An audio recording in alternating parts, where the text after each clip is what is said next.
Hello বন্ধুরা, good afternoon. তো তোমরা সবাই কেমন আছো? আশা করছি অনেক ভালো আছো। আমিও ভালো আছি। তো দেখো, আজকে বানাবো তেলাপিয়া মাছ দিয়ে বেগুন আলু দিয়ে পাতলা ঝোল। তার জন্য প্রথমে তেলাপিয়া মাছটাকে কেটে ধুয়ে পরিষ্কার করে নিয়েছি। একে একে নুন, হলুদের গুঁড়ো,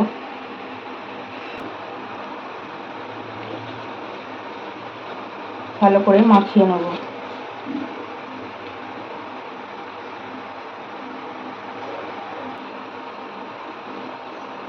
তো দেখতেই পাচ্ছ নুন হলুদ মাখানো হয়ে গেছে। এবারে ভেজে নেব। কড়া বসিয়ে দিয়েছি, তার জন্য কড়াই দিয়ে দেবো সর্ষের তেল।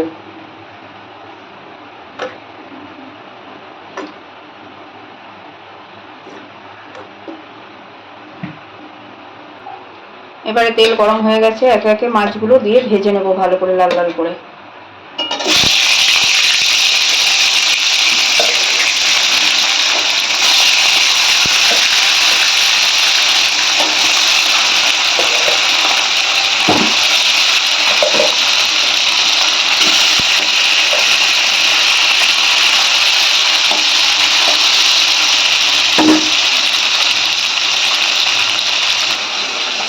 মাছগুলো যতক্ষণ ভাজা হচ্ছে ততক্ষণ দেখো বেগুন আলু টমেটো পেঁয়াজ কাঁচা লঙ্কা সব কিছু কেটে নিয়েছি।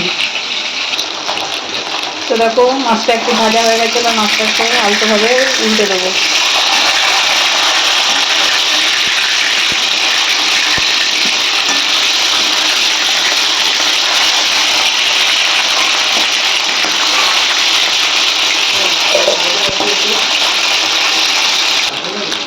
এখন মাছ ভাজাগুলো হয়ে গেছে, এবার তুলে নেব।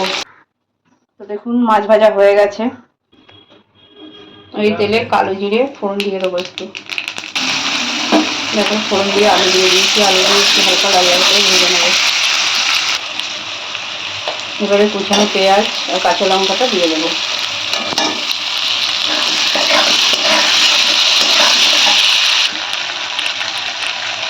একে একে লবণ হলুদ গুঁড়ো দিয়ে ভালো করে নাড়িয়ে নেব।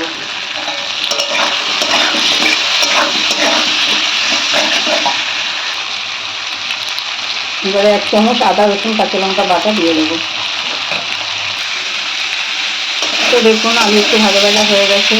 এবারে বেগুন আর টমেটোটা দিয়ে ভালো করে নাড়িয়ে নেব।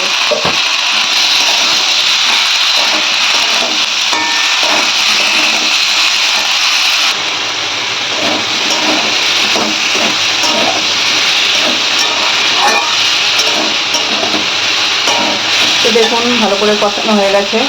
এবারে পরিমাণ মতো গরম জল দিয়ে দেবো।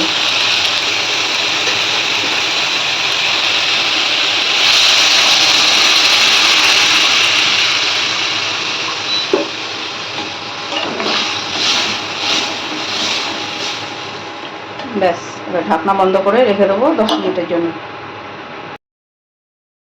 এগুলো একে একে দিয়ে দেবো।